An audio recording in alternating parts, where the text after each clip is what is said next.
चलिए जी, अब जरा देखिएगा इस क्वेश्चन को। इसमें क्या दिया है हमको, सबसे पहले इन्होंने दे रखा है 4 charges are arranged at the corners of a square A B C D. तो 4 charges are arranged at the corners of a square A B C D of side small D as shown in figure. फिर first part है find the work required to put together this arrangement. Work required to put together this arrangement. Second है charge Q nought is brought to the center E of the square, the 4 charges being held fixed at its corners, how much extra work is needed to do this। ठीक है, तो जब भी कभी हमसे work की बात करी जा रही है तो आप पोटेंशियल एनर्जी निकाल दो। पोटेंशियल एनर्जी जब हम निकालते हैं तो पोटेंशियल एनर्जी निकालने के लिए हम वर्क ही निकालते हैं। तो अगर यहाँ पर वर्क डन पूछा जा रहा है तो आप सीधा सीधा पोटेंशियल एनर्जी निकालिए, वर्क डन ही आ जाएगा। ठीक है, देखिएगा। और तरीका इसमें वही अपनाएंगे जैसे यहाँ पर अब हमको कितना है, जैसे इन्होंने बोला है कि 4 चार्जेस हैं, they are held at the corners of a square as shown in figure. Figure में दे रखा है, तो पहले फिगर बनाते हैं इसकी। तो A B C D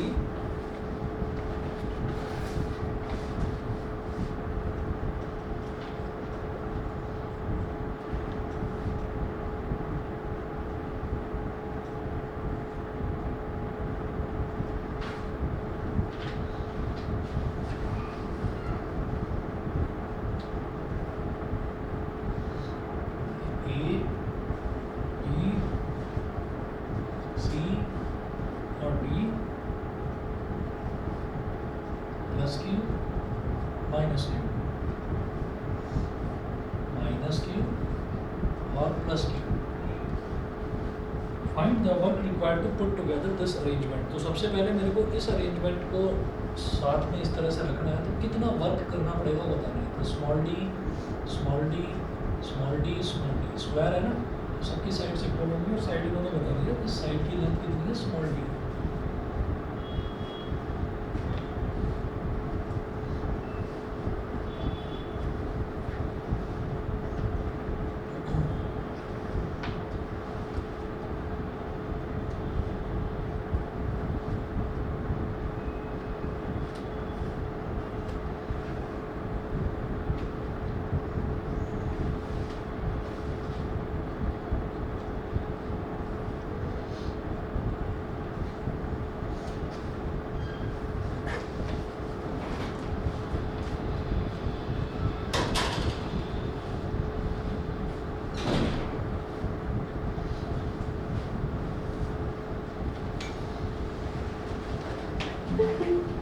work required to put this arrangement मतलब वर्क रिक्वायर्ड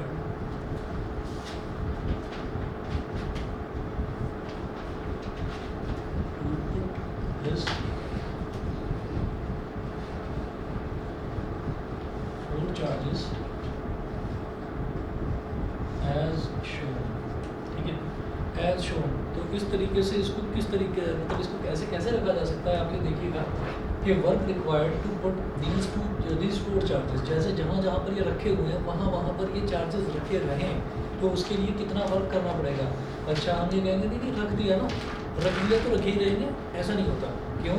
क्योंकि ये पॉजिटिव है और ये नेगेटिव है, तो पॉजिटिव नेगेटिव की तरफ अट्रैक्ट होगा, ये नेगेटिव इस पॉजिटिव की तरफ, ये पॉजिटिव इस नेगेटिव की तरफ, तो कहीं ना कहीं मूवमेंट हो जाएगा। तो हमें इनको यहीं के यहीं रोके रखना है। तो यहीं के यहीं रोके रखने के लिए हमको कुछ ना कुछ एनर्जी लगानी पड़ेगी। तो वो जो पोटेंशियल एनर्जी का फॉर्मूला होता था, पोटेंशियल एनर्जी का फॉर्मूला तो हमने देखा था 1 पॉइंट चार्जेस के लिए, 3 पॉइंट चार्जेस और n पॉइंट चार्जेस के लिए देखा था आपने। अब यहाँ पर 4 पॉइंट चार्जेस है। हाँ, हेलो, हाँ जी, हाँ जी,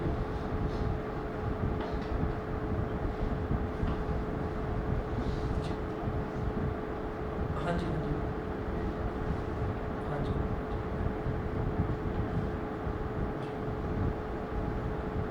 अच्छा अच्छा अच्छा अच्छा, ठीक है।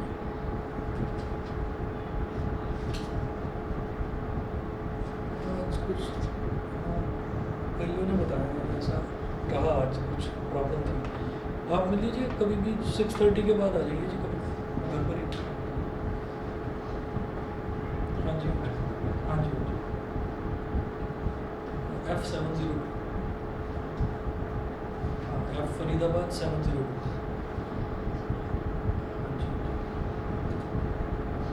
हाँ आराम से 9 बजे इधर ही रहता हूँ, 9 बजे भी आ जाए कोई प्रॉब्लम नहीं। हाँ जी ठीक है सर, ओके। तो हमने 3 चार्जेस की बात करी थी, अब जरा 4 चार्जेस की बात करते हैं। तो work required to put this 4 charges as shown. क्या करेंगे, सबसे पहले लिखेंगे यहाँ पर 1/4 पाई एप्सिलॉन नॉट, या 1/4 पाई एप्सिलॉन नॉट से भी पहले एक टर्म लिख दीजिए 1/2।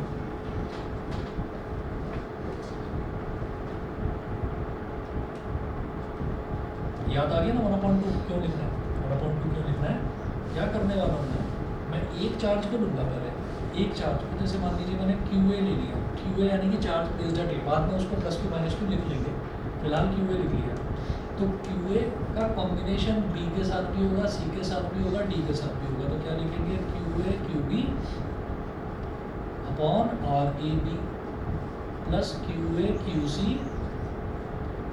Upon RAC। जिस बच्चे को भी पुराना याद ना आए या जो बता रहा हूँ वो समझ में ना आए, दोबारा पूछ लेना। QA QD upon RAD। तो भाई 4 चार्जेस हैं, तो A के अलावा B C और D तो हुआ, तो A का B के साथ, A का C के साथ, A का D के साथ, तीनों के साथ कर दिया कॉम्बिनेशन। ठीक है, फिर A और B के बीच का डिस्टेंस RAB, A और C के बीच का डिस्टेंस RAC, A और D के बीच का डिस्टेंस RAD। हमें यही फंडा लेकर चलना है। ठीक है, हो सकता है आपको एक स्टेप थोड़ा सा लंबा लगे कि नहीं मैं तो कर लूँगा ये मतलब कॉम्बिनेशन बना लूँगा, लेकिन फिर भी ये लंबा वाला तरीका ही अपनाना, गलती नहीं होगी इसमें। तो हमने A का तीनों के साथ कॉम्बिनेशन कर लिया, फिर उसके बाद क्या करेंगे, फिर B का कर लो तीनों के साथ कॉम्बिनेशन। तो QB QA upon RBA plus QB QC upon RBC plus QB QD upon RBD। ठीक है, तो B का सबके साथ हो गया। उसके बाद C का कर लीजिए, तो C का करेंगे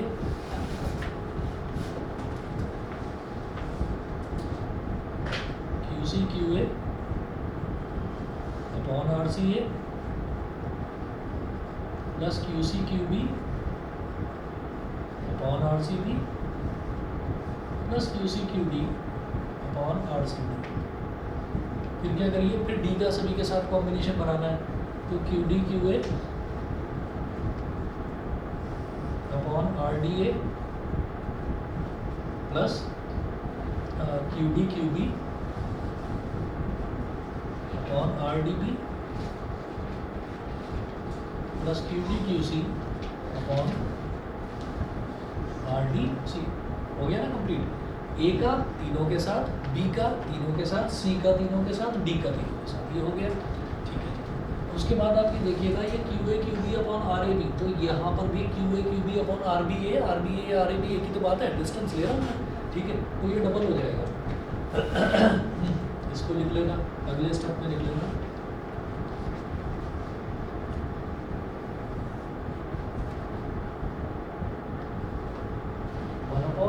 एप्सिलॉन नॉट और 1/2। तो QA QB 2 बार आ रहा है। ठीक है,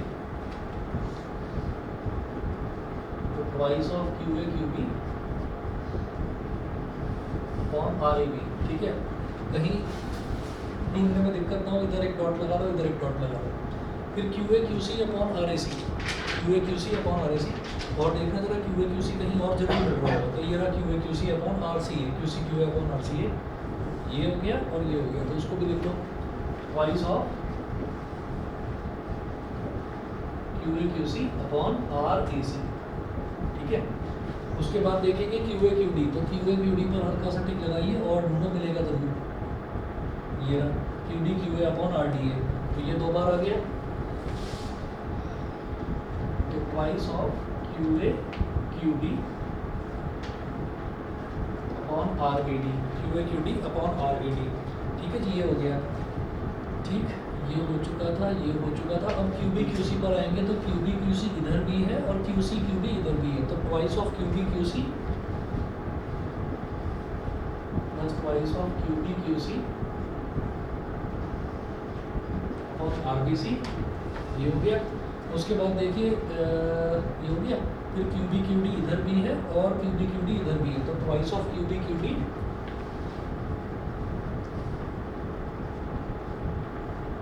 ऑन आर बी डी, और फिर एक टर्म और रह गया क्यू सी क्यू डी इधर भी है, क्यू सी क्यू डी इधर भी है, और आप ये देखेंगे अब सारे टर्म्स कवर हो गए।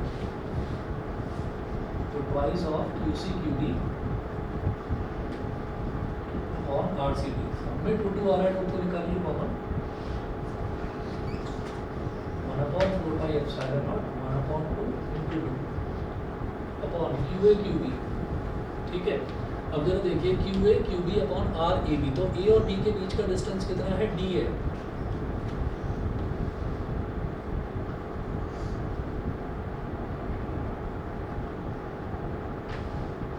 क्यू ए कितना है प्लस क्यू, और क्यू बी कितना minus Q, Q into minus Q upon small D plus Q A Q C, तो क्यू ए और क्यू सी तो plus Q into plus Q, Q into Q.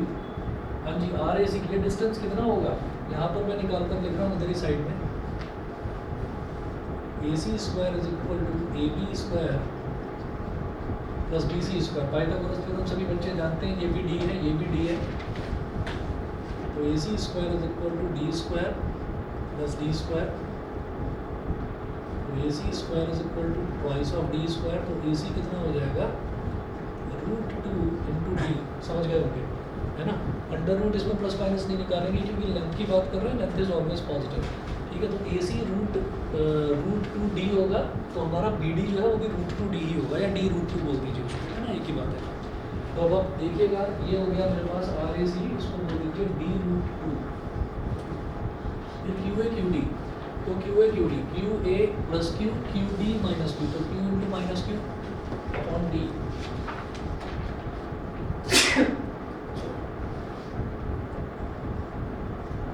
Q into minus Q upon D, ये हो गया। ठीक है, अगला देखते हैं, Q B Q C upon R B C, Q B Q C, Q B Q C minus Q plus Q,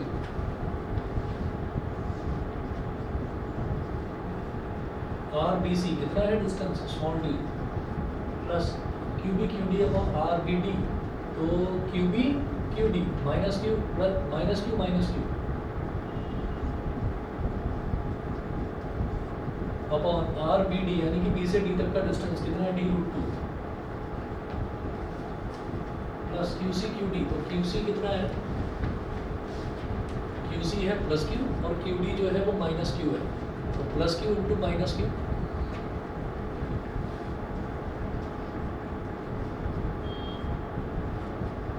plus Q into minus Q upon D.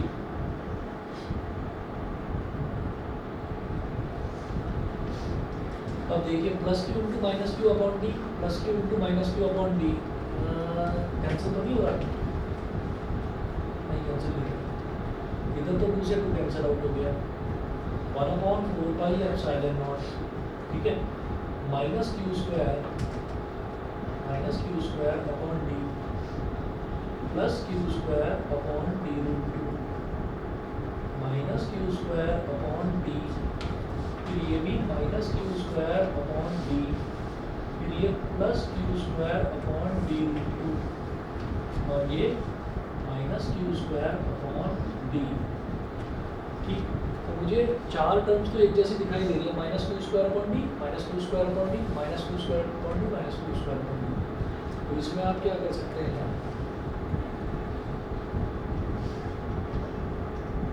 1/4 pi epsilon not minus Q square upon D, minus Q square upon D 4 बार आ रहा है, तो -4 Q square upon D हो जाएगा, सही है, -4 Q square upon D,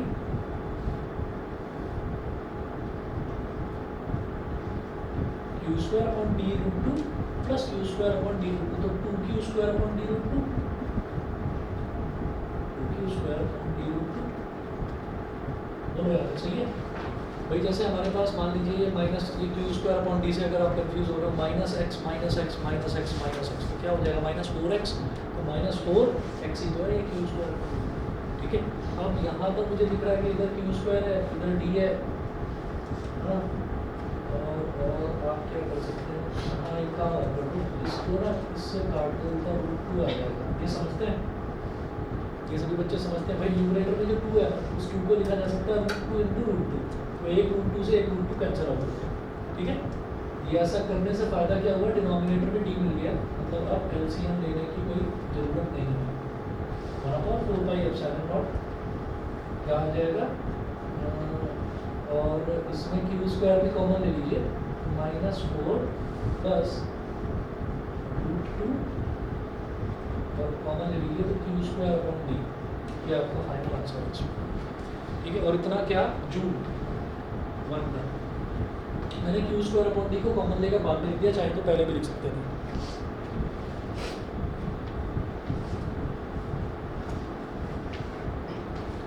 ठीक है जी, answer यही दे रखा है उन्होंने, ठीक है।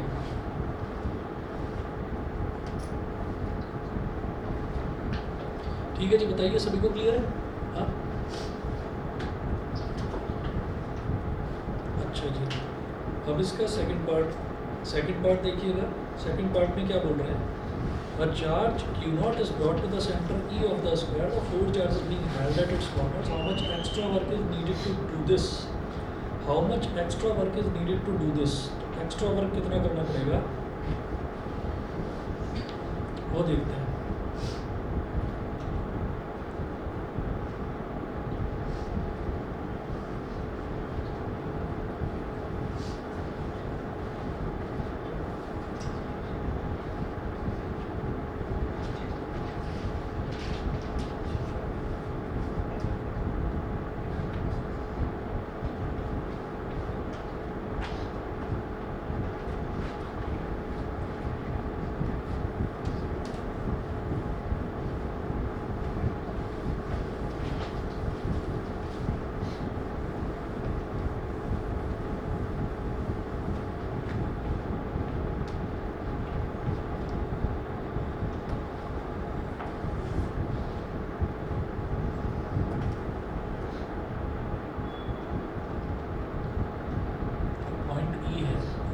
चार्ज रख दिया Q not,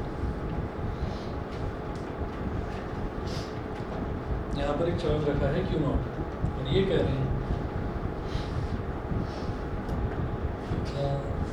a charge Q naught is brought to the center E of the square, the 4 charges being held fixed at its corners, how much extra work is needed to do this?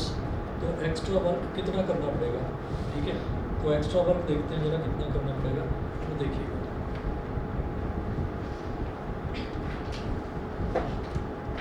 एक charge यहाँ पर रखा हुआ है, charge यहाँ पर रखा हुआ है, तो एक्स्ट्रा वर्क कितना करना पड़ेगा, मतलब कुल मिलाकर क्या है ना कि अब हमारे पास कितने चार्जेस हो गए, 5 हो गए चार्जेस, 5 चार्जेस हो गए। अच्छा, वर्क डन की अगर बात करी जा रही है तो वर्क डन का मतलब क्या है, पोटेंशियल एनर्जी ही तो है, पोटेंशियल एनर्जी ही तो है। तो हमें क्या करना है कि अब 5 चार्जेस के लिए निकालें, तो हम ये कहेंगे नहीं भाई 5 चार्जेस के लिए सारा नहीं निकालना, how much extra work is needed to do this, इस चार्ज को यहाँ पर लाने के लिए एक्स्ट्रा वर्क कितना करना पड़ रहा है, तो सिर्फ इस चार्ज के लिए पोटेंशियल एनर्जी निकाल लीजिए बस, एक्स्ट्रा वर्क कोई तो आ जाएगा। फॉर एग्जाम्पल सोचिए कि मैंने क्या करा, मैंने सबसे पहले करा Q A Q B Q A Q C Q A Q D, ठीक। तो ये मैं किसके लिए कर रहा हूँ, ये मैं चार्ज ए के लिए कर रहा हूँ कि चार्ज ए को यहाँ बनाए रखने के लिए कितनी पोटेंशियल एनर्जी चाहिए, फिर Q B Q A Q B Q C Q B Q D, तो यानी कि चार्ज बी को यहाँ बनाए रखने के लिए कितनी पोटेंशियल एनर्जी चाहिए। ऐसे ही क्यू सी के सबके साथ कॉम्बिनेशन करें, ऐसे ही क्यू डी के सबके साथ कॉम्बिनेशन करें। अब Q A Q B Q C Q D इनके कॉम्बिनेशन नहीं बनाने, ये एज इट इज़ हैं, ये चारों चार्जेस एज इट इज़ रखे हुए, हमें 5वां चार्ज लेकर आ रहे हैं, तो भाई ये जो चार्ज, ये जो 5th चार्ज है ना, इस 5th चार्ज का सबके साथ कॉम्बिनेशन निकालना है, दैट्स इट। उसी को वो बोल रहे हैं how much extra work is required to do this. मेरी बात सभी को क्लियर है, ठीक है। तो अब आप ये देखिएगा कि यहाँ पर चार्ज है Q नॉट, और फिर हम एक चीज़ और देखेंगे कि यहाँ पर सेकंड पार्ट में लिख लीजिए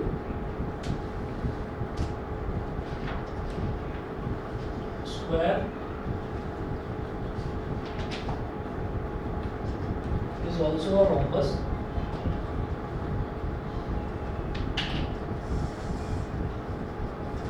and its diagonals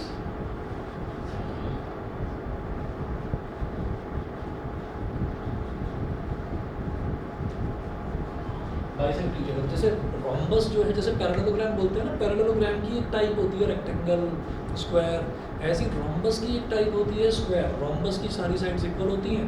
एक ऐसा रोम्बस जिसमें कोई एक एंगल 90 डिग्री हो जाएगा तो उसको हम स्क्वायर बोलते हैं। तो एक 90 डिग्री होते हैं, बाकी चारों भी, बाकी तीनों भी 90 डिग्री हो जाते हैं। तो उसकी एक प्रॉपर्टी है कि उसके डायगोनल्स एक दूसरे को बाइसेक्ट करते हैं। अब ये जो लेंथ है ये हमने निकाली d√2, तो ए और ई के बीच की, therefore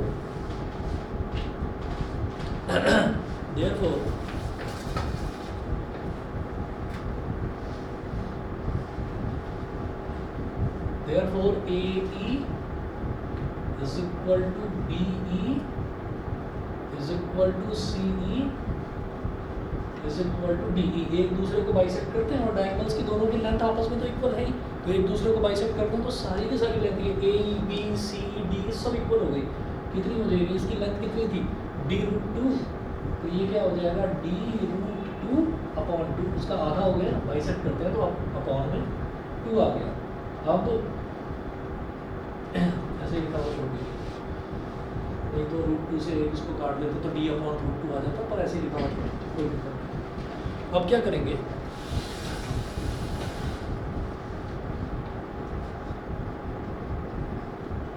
extra amount of work done to bring charge Q0 at E is equal to 1/4 pi epsilon naught, bracket में डालिए QA QE, QE लिखेंगे पहले, QE QA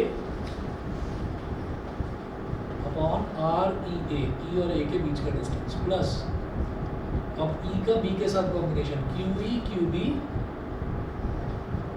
upon REB plus QE QC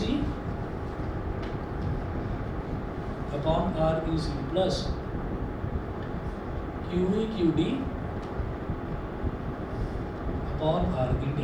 हो गया काम, यही तो करना था बस। पांचवें चार्ज को यहाँ पर लाकर, है ना, all the other 4 charges being held fixed at there positions, उनको वहीं के वहीं रहने देना, उनको कुछ नहीं करना, उनका पहले ही कर चुके हैं, ठीक है। तो इसमें कितना एक्स्ट्रा अमाउंट का वर्क डन करना पड़ेगा, वर्क डन मतलब वही पोटेंशियल एनर्जी, तो भाई 1/4 pi epsilon not.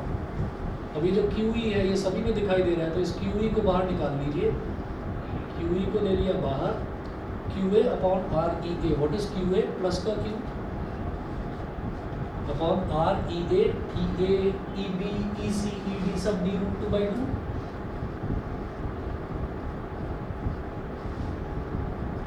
Plus QE QB, तो सॉरी सिर्फ QB कितना है, क्योंकि QE तो मैं बाहर ले चुका, QB कितना, माइनस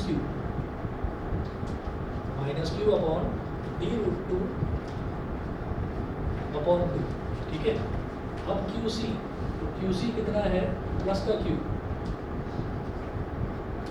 अपॉन d√2 अपॉन 2, ठीक। और लास्ट में QE QD, सॉरी सिर्फ QE तो ले चुके, minus Q upon d√2 upon 2, bracket close. देखिए ये प्लस Q अपॉन d√2/2, ये माइनस Q अपॉन d√2/2, ये कैंसिल आउट। सिमिलरली इस प्लस Q से ये माइनस Q कैंसिल आउट, अंदर का पूरा जो टर्म है वो 0 आ गया। 1/4 पाई एप्सिलॉन नॉट, QE की वैल्यू क्या है, Q0 multiplied by 0 is equal to 0।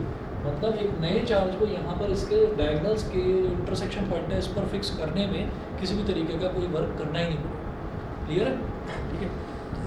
चलिए जी, अगला क्वेश्चन भी देखते हैं। हाँ देखो, अब मैं 1 मिनट में आ रहा हूँ भाई।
ये लो भाई। हाँ जी, अगला क्वेश्चन देखिएगा।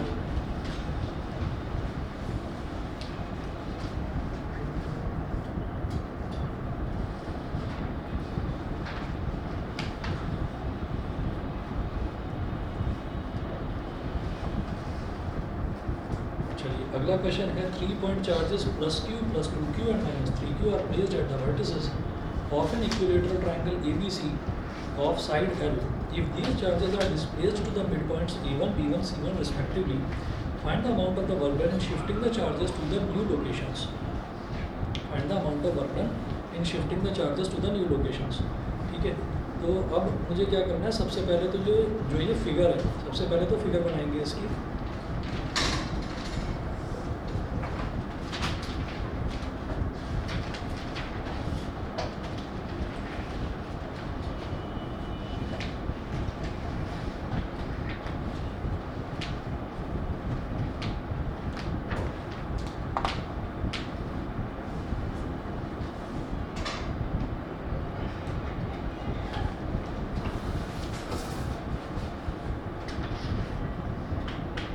आप लोगों की भी छुट्टी हो गई थी क्या? स्कूल की जल्दी छुट्टी कर दी थी, 1 घंटे पहले ही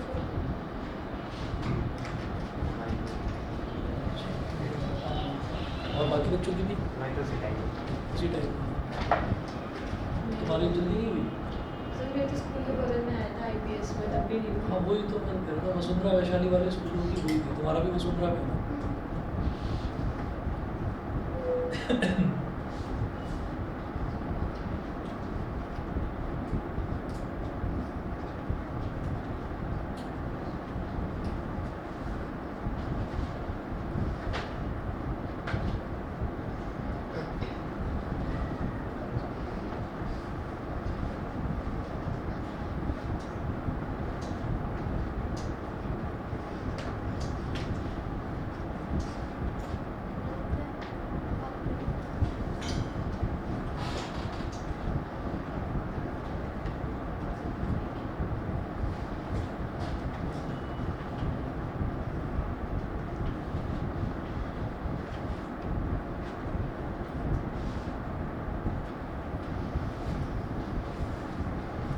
मेरी बेटी की भी 12:15 बजे छुट्टी होती है, और 10:30 बजे मैसेज आ गया था कि 11 बजे कर रहे हैं छुट्टी। 10:30 बजे मैसेज आया। वो वैशाली में है उसका स्कूल, तो मैं लेने गया, तो जाते जाते लेट हो गया, तो रास्ते में भीड़ लगी पड़ी थी, मतलब सब ऐसे, और कुछ पेरेंट्स को तो मैंने ऐसे भी देखा कि ऐसे दौड़ते हुए जा रहे हैं जैसे पता नहीं सचमुच में बॉम्ब है। हाँ, और वो ऐसे ही कुछ, मतलब हो सकता है रात तक या कल सुबह तक पता भी चल जाए, किसी ने वैसे ही मेल वगैरह कर दिया था। कोई संस्कृति स्कूल है दिल्ली का वहाँ, और DPS स्कूल, जो DPS है वसंत कुंज वाला, वहाँ पर। और फिर न्यूज़ में ये चल रहा है कि सारे DPS जो है ना उनको टारगेट किया जा रहा है। ठीक है, तो मुझे तुम्हारी याद आई एकदम, मैंने कहा पता नहीं तुम्हारे स्कूल में छुट्टी हुई होगी या नहीं हुई होगी। तो भीड़ लगी हुई थी सबकी। अब मैं पहुँचा, तो मैं पहुँचते मैं सबसे लेट हो गया। अब जैसे ही मैं लेट हुआ, मैं इसको लेकर बाहर आ गया। 4 साल की तो है ही अभी, नर्सरी में मैं आ गया। तो आजकल कुछ ज़्यादा ही बोलने भी कुछ ज़्यादा ही लगी है, पहले तो शांत रहती थी। तो आ गया, आते ही बाहर आया तो एक आदमी, जैसे कोई काला चश्मा लगा लेता ना, डार्क काला चश्मा होता है, पता ही नहीं चलता वो हमें देख रहा है किसी और को देख रहा है। तो उसका चेहरा मेरी तरफ था, देखते जा रहा। मेरी बेटी भी उसको ऐसे देख रही, तो ज़्यादा भीड़ नहीं थी, सब लोग निकल चुके थे क्योंकि हम लेट हो गए थे। कहती मेरे से, हु इज़ दिस मैन? तो मैंने कहा he is a stranger and he is very danger. तो उसने सुन लिया, उसने कहा कि आप क्या कर रहे हैं? उस आदमी ने पूछा। मैंने कहा मैं अपनी बेटी को लेने आया हूँ। तो उसने पॉकेट से निकाला एक स्क्वायर से शेप का एक माइक था, तो वो मीडिया वाला था, और एक दूसरे आदमी को बुला लिया दूर से, दूसरे आदमी को दूर से बुला लिया, और इसने बड़ी सुंदर सी वो ले रखी थी, छतरी ले रखी थी। आदमी बिना छतरी के आती नहीं है, नए नए नाटक चल रहे हैं आजकल। तो वो छतरी ले रखी थी, उसमें एक कार्टून करेक्टर है सोफ़ी, वो बनी हुई थी उसमें। तो वो लेकर अपना आ रही थी, तो उसने कैमरा निकाला, कैमरा निकालते ही दूसरे हाथ से ये कर दिया इसने, मेरी बेटी ने दूसरे हाथ से ये कर दिया, उसने भी ऐसे कर दिया। फिर कहते तो आप इतनी जल्दी क्यों आ गए? आपको तो टाइम से आना चाहिए था। तो मैंने कहा स्कूल वालों ने हमको बुलाया, तो ऐसी क्या अफवाह आपने सुनी तो मैंने कहा बॉम्ब की अफवाह सुनी और स्कूल वालों ने भी बोला प्रिकॉशन के तौर पर जल्दी बुला रहे हैं। तो फिर आपको किसी तरीके की कोई मदद मिली पुलिस से, प्रशासन से, किसी तरीके की कोई सहायता नहीं, कोई सहायता प्राप्त नहीं हुई। मुझे सहायता की ज़रूरत भी नहीं थी। मैंने कहा कुछ प्रॉब्लम लग रही है कि सब कुछ नॉर्मली तो चल रहा है। तो देखिए इनको पुलिस और प्रशासन की भी कोई सहायता प्राप्त नहीं हुई, ये भी हुआ पुलिस और प्रशासन की कोई सहायता प्राप्त नहीं हुई। और देखिए अभिभावक इस टाइम कितना डरे हुए हैं और कितना परेशान हुए हैं। मैंने कहा मैं ना डरा हुआ हूँ ना परेशान हूँ, तो मैं पीछे से यूँ कर रहा हूँ तो वो ऐसे ऐसे इशारा कर रहे हैं, ऐसे ऐसे इशारा कर रहे हैं। तो फिर मैं वहाँ से आ गया। मैंने पूछा, मैंने कहा कि आप कौन से चैनल पर हो? तो कोई OCN न्यूज़ है, कोई OCN न्यूज़ है। तो आजकल यूट्यूब चैनल बहुत बन गया है ना, तो मैं जाकर देखूँगा, सोच रहा था जाकर देखूँगा। देखा तो अब तक तो कुछ आया नहीं था उसमें। मैंने पता नहीं क्या वो वहाँ मेरी फ़ोटो खींच कर ना लिखना दे डरा हुआ ऐसा तो कुछ भी बना देते हैं ना न्यूज़। वो था भी बड़ा खतरनाक, उसको देख कर कोई डर जाए। काला चश्मा इतना उसने लगा रखा था भयानक, और बीच में ये पता नहीं क्या बीच बीच में बोले जा रही है, इसकी एक्सपर्ट कमेंट्री चल रही है बीच में, कभी छतरी घुमा दे ऐसे, कभी कुछ कभी कुछ, ऐसा माहौल हो रहा है। टीवी पे आ गए थे? अरे टीवी पर तो आजकल हर कोई आ जाता है, उसमें क्या है। पर मैं देख रहा था, मैंने कहा मैं देखूँ तो सही तरह कि कौन है क्या है। दूसरा भी आ गया था, दूसरा भी वो छोटी सी हाइट का था। वो आजकल कैमरा नहीं होता इनके पास, मोबाइल फ़ोन होता है, मोबाइल फ़ोन से ही बनाने लगते हैं वीडियो। चलिए तो जरा देखिएगा इस क्वेश्चन को। 3 point charges plus q plus 2q and minus 3q are placed at the vertices of an equilateral triangle ABC of side L. ABC of side L. तो साइड L है और इक्विलेटरल ट्राइंगल है, ठीक है।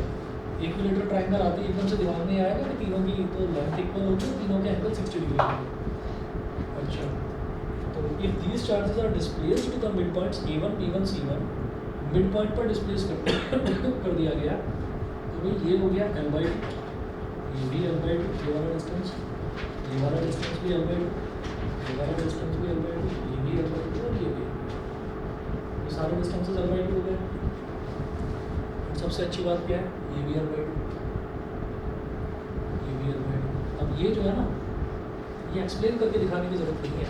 ये 9th class में आप लोगों ने करा होगा कि मिड पॉइंट्स अगर किसी भी इक्विलेटरल ट्राइंगल के मिड पॉइंट्स को ज्वाइन करा जाता है तो they get divided into 4 congruent triangles, और कॉन्ग्रुएंट ट्राइंगल्स की सारी साइड्स जो हैं वो इक्वल होती हैं, ठीक है।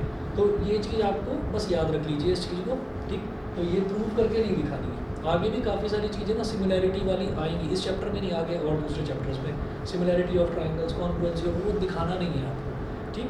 तो आपको समझ जाइए कि वो सारी लेंथ्स इक्वल आने वाली। अब सुनिएगा, इन्होंने ये पूछा 3 point charges plus q plus 2q and minus 3q are placed at the vertices of an equilateral triangle. If these charges are displaced to the midpoints of A1, B1, C1 respectively, find the amount of work done in shifting the charges to new locations. ठीक है, तो शुरुआत में क्या करा गया, शुरुआत में प्लस q प्लस 2q और माइनस 3q को लाकर A, B और C पर लोकेट करा गया। तो लोकेट करने में कुछ पोटेंशियल एनर्जी लगी होगी, तो उसको मैं लिखूंगा इनिशियल पोटेंशियल एनर्जी। तो पहले इनिशियल पोटेंशियल एनर्जी निकालते हैं, तो हम ये कहेंगे एनर्जी रिक्वायर्ड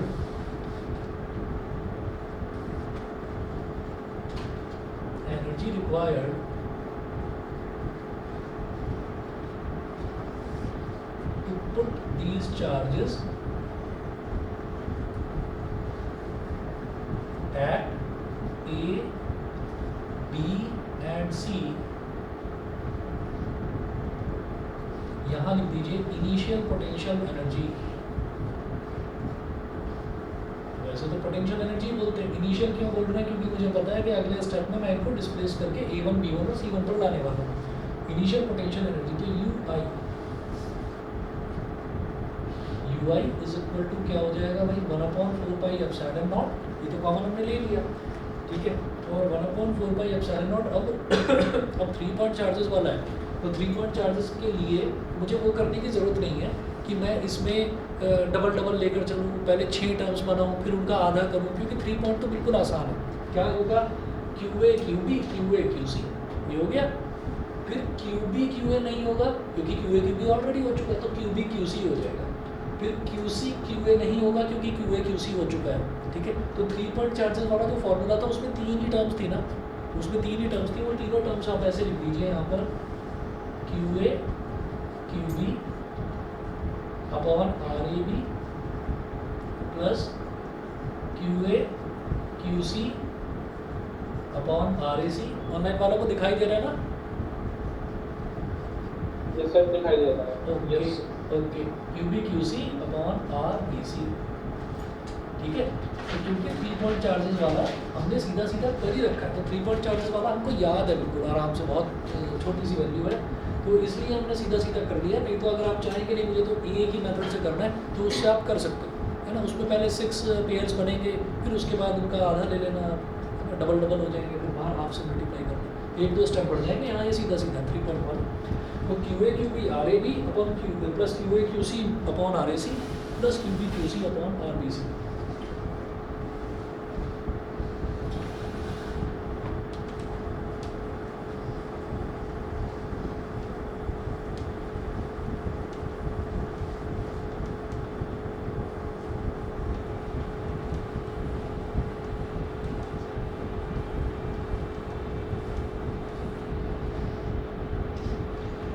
तो ये हो गया 1/4 पाई एप्सिलॉन नॉट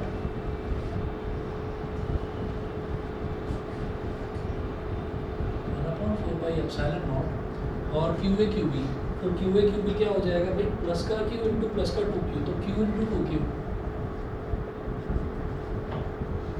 अपॉन दोनों के बीच का डिस्टेंस l, ठीक है, अपॉन l प्लस फिर है क्यू ए क्यू सी, तो क्यू ए क्यू सी यानी कि q into -3q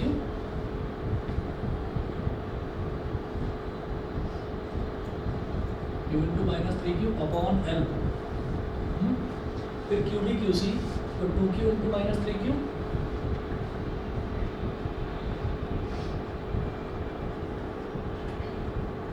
upon 1/4 pi epsilon not.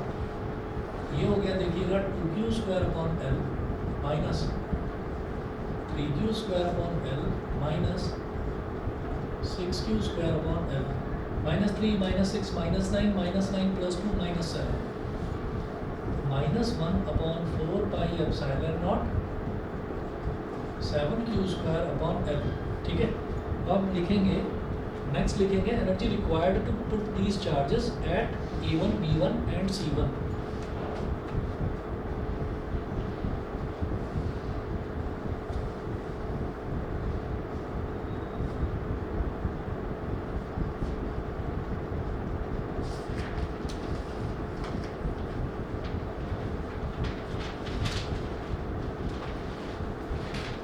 A1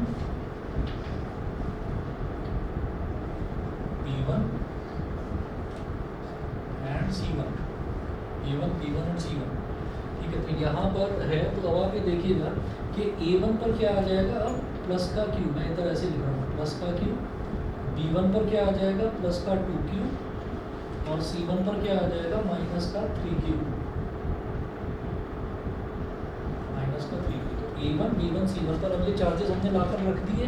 ठीक है, हमें अब पहले इस यहाँ पर अगर चार्जेस को रख दिया जाता है तो एनर्जी कितनी होगी, पोटेंशियल एनर्जी कितनी की ज़रूरत है वो हम निकालेंगे। ठीक है, वो कहलाएगी फाइनल पोटेंशियल एनर्जी। ठीक, तो ये हो जाएगी हमारे पास फाइनल पोटेंशियल एनर्जी।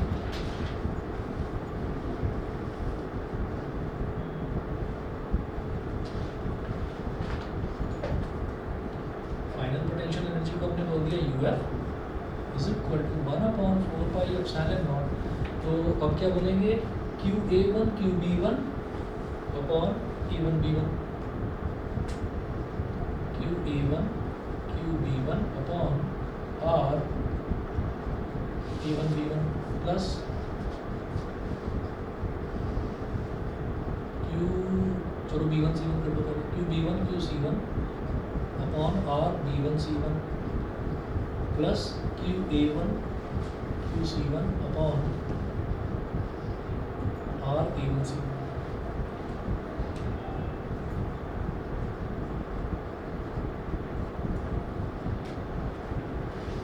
तो QA1 QB1 क्या हो जाएगा, प्लस का Q इंटू प्लस का 2Q, तो Q इंटू 2Q लिख दीजिए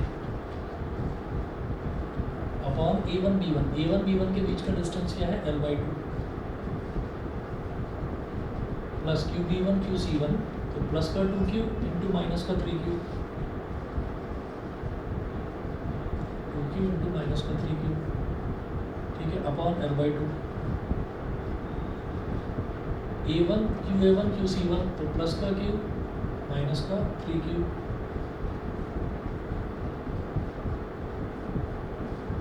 अपॉन L/2, ठीक है। हम ये जानते हैं कि अगर डिनोमिनेटर का कोई डिनोमिनेटर है तो वो न्यूमरेटर से मल्टीप्लाई हो जाता है, डिनोमिनेटर का डिनोमिनेटर, ठीक है। तो 2 सब में आ जाएगा ऊपर 1/4πε0,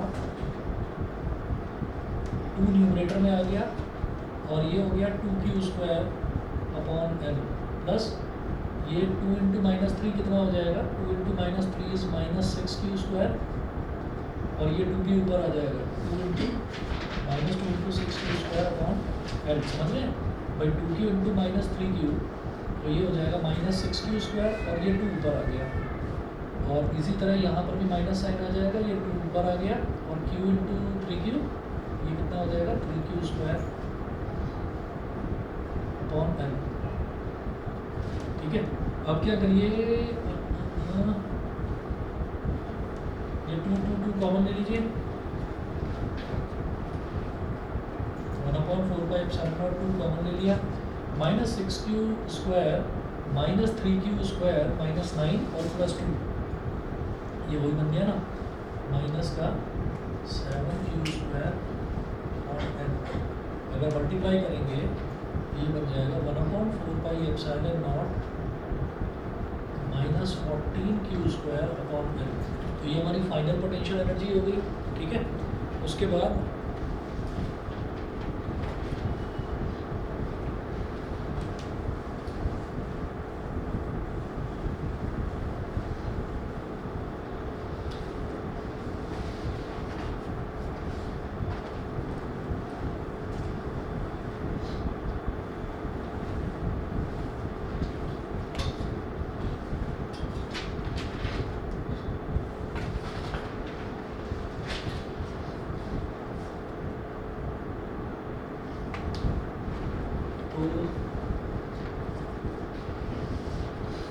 work done in shifting the charges from A, B and C to A1, B1 and C1 is equal to UF minus UI। UF कितना है 1/4πε0। ये समझ गए ना आप, हमने क्या करा है, change in energy he work done होता है, वर्क एनर्जी थ्योरी है ना, चेंज इन एनर्जी। तो 1/4πε0 माइनस 14q² अपॉन L और माइनस 1/4πε0 इंटू -7q² और L। इनिशियल यही आई थी ना, माइनस वाला, तो ये माइनस माइनस प्लस हो जाएगा 1/4πε0 कॉमन ले लिया, minus 14q² upon L minus minus plus का 7q² अपॉन L, ठीक है। 1/4πε0 माइनस 7q² अपॉन L जू, ये है इसका आंसर, ठीक है जी। अगला वाला क्वेश्चन डाइपोल का है, बेहद आसान है, हर बच्चा इसको कर देगा, कोई मुश्किल नहीं। ये दोनों टिपिकल थे, ये मैंने आपको करा दिया। अगला वाला ट्राई करना, फिर भी ना हो बता देना, नेक्स्ट क्लास में करवा, ठीक है। आज इतना ही कर लेते हैं, बाकी नेक्स्ट क्लास में देखते हैं।